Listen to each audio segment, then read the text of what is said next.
தாய் வீடு ஜூலை மாத இதழ் 2025. ஒரு நூலின் உருவாக்கம். ஆசிரிய வெளியீட்டாளருக்கான கைநூல் பகுதி 17. எழுத்துருவாக்கம் என் செல்வராஜா. குரல் வடிவம் கு பிரபு.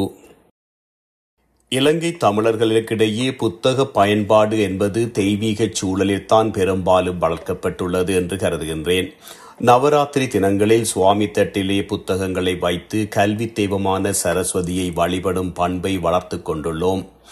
ஒரு நூலை நிலத்தில் தவறுதலாக வீழ்த்திவிட்டால் கூட காலடியில் வீழ்ந்த அதனை துடித்து பதைத்து கைகளிலே ஏந்தி கண்களிலே ஒற்றிக்கொள்ளும் அனுபவத்தை நாங்கள் தலைமுறையாக பேணி வந்துள்ளோம்.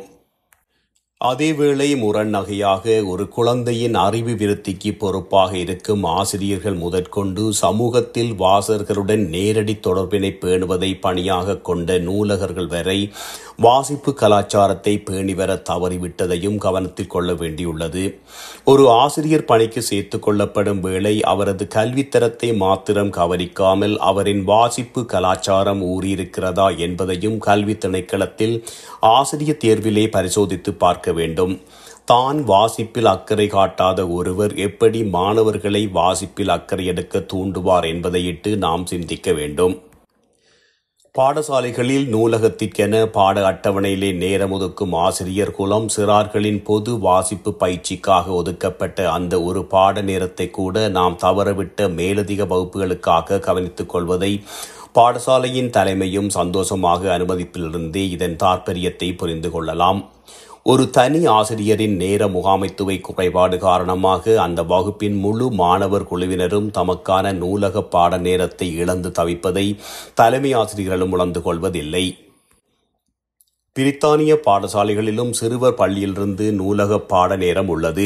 அதை எவரும் தமது தேவைகளுக்காக கவர்ந்து கொள்ள முடியாது. அதிலே அவர்கள் சித்திரக்கதைகள், பாடநூல்கள், பாலியல் கிளர்ச்சியான நூல்கள் தவிர்ந்த எதையும் வாசித்து மகிழ அனுமதியுண்டு. அவர்கள் என்ன வாசிக்கின்றார்கள் என்பதை நூலக பாட ஆசிரியர் கவனிப்பதுடன் வாசிப்பிலே ஆர்வமற்ற சிறார்களுக்கு நூலை வாசிக்க ஊக்கமளிக்கும் பணியை அப்பாட நேரத்தில் மேற்கொள்ளுகின்றார். தாம் வாசித்த நூல் பற்றிய குறிப்புகளையும் விமர்சனங்களையும் மாணவர்கள் வெளியிட அந்த வகுப்பு இடமளிக்கின்றது. அதனால் தான் ஐரோப்பிய நாடுகளில் இணையதள வாசிப்புடன் போட்டி போட்டுக்கொண்டு பாரம்பரிய நூல்களும் தரங்குறையாமல் எண்ணிக்கை குறையாமலும் வெளிவந்த வண்ணம் உள்ளன. இந்த நிலைமையை இலங்கையிலே உருவாக்குவது கல்வித்துறையினரிடமே தங்கியுள்ளது. வாசிப்பை நேசிக்கும் பண்பை ஆசிரியரிடம் முதலில் வளர்த்தெடுக்க வேண்டும். அவர்களுக்கு அதற்கான ஆதரவினையும் ஊக்கத்தையும் பிராந்திய ரீதியாக வளர்த்துச் செல்ல வேண்டும். ஈழத்தின் தலை சிறந்த படைப்பாளிகள் ஆசிரியர்கள் உலகத்திலிருந்தே வந்திருக்கின்றார்கள். அதனை நாம் ஏன் வழிகாட்டியாக கொள்ளக்கூடாது?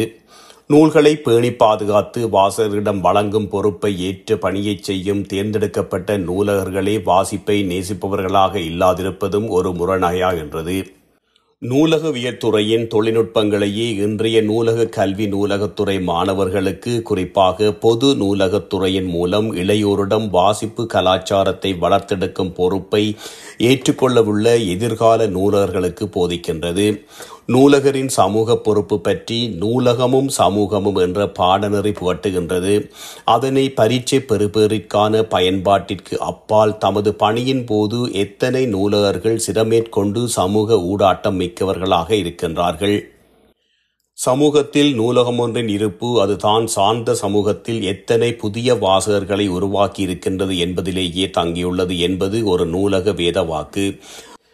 வடமாகாண சர்வோதய அமைப்பாளராக இருந்த மறைந்த அமரர் திருநாவுக்கரசு அவர்கள் சிறந்ததொரு பேச்சாளர், அறிவுபூர்வமான சிந்தனையாளர், நேர்மையான சமூக தலைவர். இள வயதிலேயே பாடசாலை கல்வியை துறந்து சமூக தொண்டனானவர். தனக்கு யாழ்ப்பாண நூலகமும் அதன் நூலகராக இருந்த அமரர் வே.இ. பாக்கியநாதன் அவர்களுமே அறிவுக்கடலை அடையும் மார்க்கத்தை கண்டறிய வைத்தார்கள் என்று அடிக்கடி என்னிடம் கூறுவார். இன்று எமது நூலகர்களில் எத்தனை பேர் வாசிப்பிலே நாட்டமுள்ளவர்களாக இருக்கின்றார்கள்? நூலகத்துறையில் நுழைவதற்கு விதிக்கப்பட்ட தகமைகளில் அடிப்படையான தகமையாக நூலகவியல் துறை மாணவர்களுக்கு வாசிப்பிலே ஆர்வம் இருக்க வேண்டும் என்று புதியதொரு விதி செய்திட வேண்டும். அப்போதுதான் அவராலே தான் சார்ந்த சமூகத்தை வாசிப்பிலே நாட்டமுடையதாக்கும் முனைப்பிலே மனமொத்த அவர்களால் ஈடுபட முடியும். தானே வாசிப்பதில் அக்கறையில்லாத ஒரு நூலகர் புதியதொரு வாசகனை எவ்வாறு உருவாக்குவார்? ஒரு சமூகத்தில் வாசிப்பை பொழுதுபோக்காக ஏற்றுக்கொள்ளும் சிறுவர், வளர்ந்தோர், முதியோர் அணிகளை பலப்படுத்துவதன் மூலம் நாம் ஈழத்தின் தளர்ந்து செல்லும் வாசிப்பு கலாச்சாரத்தை கூர்நிமிர்த்தலாம். வாசகர்கள் பெருக நூல்களின் தேவை பெருகும். நூல்களின் தேவை பெருக பதிப்பகங்களும் பெருகும். பதிப்பகங்கள் பெருக அவற்றிடையே வர்த்தக போட்டிகள் உருவாகி தரமான நூல்கள் வரவுக்கு வழிகோலும். இன்றுள்ள நிலையில் பதிப்பகங்களுக்கிடையே போட்டி இல்லை. அதனால் அவர்களிடம் செல்லும் பெரும்பான்மையான எழுத்தாளர்களுக்கும் திருப்திகரமான சேவை கிடைப்பதில்லை. புத்தகங்களை எழுதுபவர்களும் அதன் உருவாக்கத்தில் அக்கறை காட்டுவதில்லை. அண்மையிலே இலங்கையிலே ஒரு இளம் கவிஞர் என்னை அணுகினார். தனது வெளியீடு என்று ஒரு கவிதை தொகுதியை என்னிடம் வழங்கினார். விரித்து பார்த்தேன். முழுவதும் 24 பக்கங்களை கொண்ட காதல் கவிதைகள். தன் காதல் தாகத்தை யாழ்ப்பாணத்து பகைப்புலத்திலே நின்று உருவாக்கும் எடுத்துரைக்கும் கவிதைகள். நூலக நெறிமுறைகளின் 48 பக்கத்துக்கு உட்படாததால் அது ஒரு தனி நூலாக கருதப்பட மாட்டாது. இதனை சிறு பிரசுரங்கள் என்ற வகைக்குள் அடங்கும் ஃபார்ம்லெட் ஆகவே கருதுவார்கள். UNESCO defined a pamphlet as a non-periodical printed publication of at least 5 but not more than 48 pages, exclusive of the cover pages. அந்த சிறு நூலில் பதிப்பு விவரங்களோ போதிய நூலியல் விவரங்களோ நூலின் விலையோ காணப்படவில்லை. அதனை எவ்வாறு சந்தைப்படுத்தப் போகிறீர்கள் என்று அந்த இளைஞரிடம் கேட்டேன். அவ்விளைஞன் மிக சர்வசாதாரணமாக இந்நூல் தன் பல்கலைக்கழக காதலியிடம் தன் காதலின் ஆழத்தை சொல்வதற்காகவே எழுதி நூலாக்கியதாக கூறினார். தன் நோக்கம் ஈடேறிவிட்டதால் நூலை சந்தப்படுத்தும் நோக்கம் தன்னிடம் இல்லை என்று சர்வசாதாரணமாக கூறி விடைபெற்றார். இலங்கையிலே இன்று நூல் வெளியீடு எவ்வளவு சாதாரணமாகிவிட்டது என்பதை அன்று என்னால் ஜீரணிக்கவே முடியவில்லை.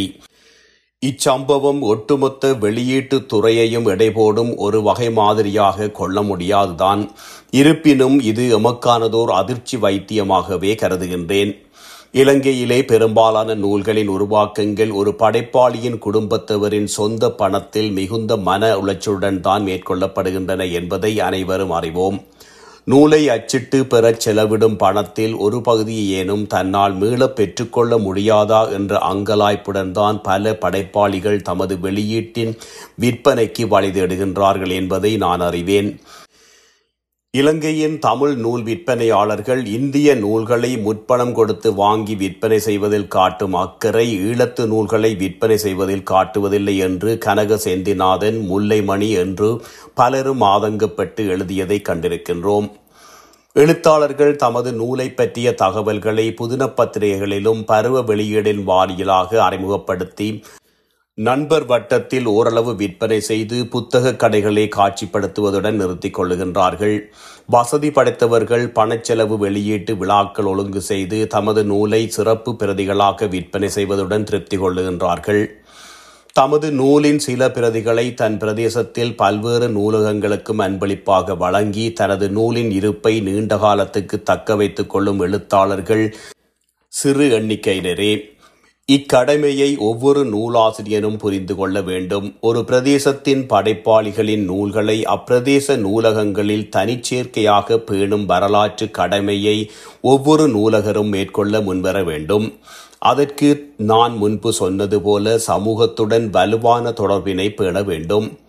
ஒரு நூலகர் தான் சேவையாற்றும் பிரதேசத்திலே உள்ள அனைத்து படைப்பாளிகள் பற்றிய தகவல்களையும் தேடி பேண வேண்டும். அவர்களின் நூல்களை தெரிவித்து பாதுகாப்புடன் அவர்களுடன் வாசகர்களை சந்திக்க வைக்கும் நிகழ்வுகளையும் ஒழுங்குபடுத்த வேண்டும்.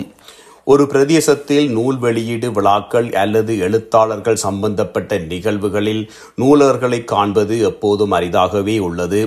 இந்நிலை மாற வேண்டும். படைப்பாளிகளும் தத்தம் பிரதேச நூலகர்களுடன் தொடர்புகளை வலுப்படுத்தி வர வேண்டும். இது மறைமுகமாக ஈழத்து வெளியீட்டு துறைக்கு வளம் சேர்க்கும். ஒரு பொருளை விற்பனை செய்வதற்கு அதன் இருப்பினை நுகர்வோருடையே விளம்பரப்படுத்தியே ஆக வேண்டும். அதனை தொடர்ச்சியாக செய்யவும் வேண்டும். இதற்கு பணத்தை செலவிடும் நிலையிலே படைப்பாளர்கள் இல்லை. நூலகங்களின் வாயிலாக இலவசமாக அதை செய்து கொள்ளலாம். 1989 நூல் தேட்டம் தொடங்க முன்னர் இலங்கையில் பிரசுரகளம் என்ற ஒரு சஞ்சிகையை தொடங்க முயற்சி செய்திருந்தேன். எனது நோக்கம் பல்வேறு நிதி பிரச்சனைகளால் அன்றே கருச்சிதைவை கண்டுவிட்டது. பிரசுர களம் சஞ்சிகை ஆனது சமகாலத்திலே ஈழத்தில் வெளிவந்த தமிழ் நூல்கள் பற்றிய தகவல்கள், நூல் அறிமுகங்கள், நூல் விமர்சனங்கள், வெளியீட்டு விழா செய்திகள், எழுத்தாளர் அறிமுகங்கள் என முற்றிலும் நூலியல் தகவல்களை கொண்டதாக இருக்க வேண்டும் என்று தீர்மானித்திருந்தேன். அது சஞ்சிகை உருவிலே 2 மாதங்களுக்கு ஒருமுறை வெளிவர வேண்டும் எனவும், தமிழ் நூல் வெளியீட்டு அச்சகங்கள், வெளியீட்டு நிறுவனங்கள், புத்தக விற்பனையாளர்கள் போன்றவர்களின் விளம்பரங்களுடன் அவர்களது நிதி உதவியுடனும் பிரசுரக்களம் வெளிவர வேண்டும் எனவும் விரும்பினேன். மேலும் சகல தமிழ் நூலகர்களுக்கும், பாடசாலை, பொது, பல்கலைக்கழக, தனியார் நூலகங்களுக்கும், நூலக வசதியை கொண்ட சனசமூக நிலையங்களுக்கும் பிரசுர களம் சஞ்சிகையின் பிரதிகளை இலவசமாக அனுப்பி வைக்க வேண்டும் எனவும் திட்டமிட்டிருந்தேன். இன்று வரை இலங்கையில் இத்தகையதொரு திட்டத்தை எவராலும் அமுல்படுத்த முடியாதிருக்கின்றது. இத்தகைய ஒரு பிரசுரம் இலங்கையின் வெளியீட்டுத் துறையின் மீளெழுச்சிக்கு அத்தியாவசியமானது என்பதை எவரும் புரிந்து கொள்வதாக தெரியவில்லை. தமிழகத்திலே நாகராஜனின் புத்தகம் பேசுது, புதிய புத்தகம் பேசுது போன்ற வடிவங்களிலே அறிவார்ந்த நூலியல் செய்திகளை வழங்கும் சஞ்சிகைகள் இலங்கையிலும் எதிர்காலத்திலும் உருவாக்கப்பட வேண்டும். படைப்பாளிகளால் மாத்திரம் அக்கறை கொள்ளப்பட வேண்டிய துறையல்ல பதிப்புத் துறை. அதற்கு பன்முகப்படுத்தப்பட்ட கூட்டு முயற்சி தேவை. இதனை விரைவிலே செய்யாதிருந்தால் ஈழத்தின் தமிழ் பதிப்புலகத்தின் செயற்பாட்டு தளத்தை தமிழகத்திலேயே தேட வேண்டியதாக இருக்கும். தமிழகத்தில் இன்று வெளிவரும் ஈழத் தமிழர்களின் பல்வேறு படைப்புகள் தாயகத்தையே எட்டாதிருப்பதை தமிழகத்துடன் பதிப்புலக தொடர்பு உள்ளவர்களாலே அவதானிக்க முடியும். இது தொடர்வதை கண்டுகொள்ளாமல், இது எனது வேலை அல்ல, அடுத்தவரின் வேலை என்று கைகட்டி நின்று பார்வையாளர்களாக வேடிக்கை பார்ப்பதனை படைப்பாளிகளும் ஈழத்து பதிப்பாளர்களும் நிறுத்தி கொள்ள வேண்டும். இல்லாது போனால் விரைவிலே ஈழத்தில் வடக்கிலும் கிழக்கிலும் நிலை கொள்ளப் போகும் தமிழக பதிப்பக கிளைகளுக்கும் முகவர்களுக்கும் முகம் கொடுக்க வேண்டியிருக்கும். இன்னும் தொடரும். நன்றி.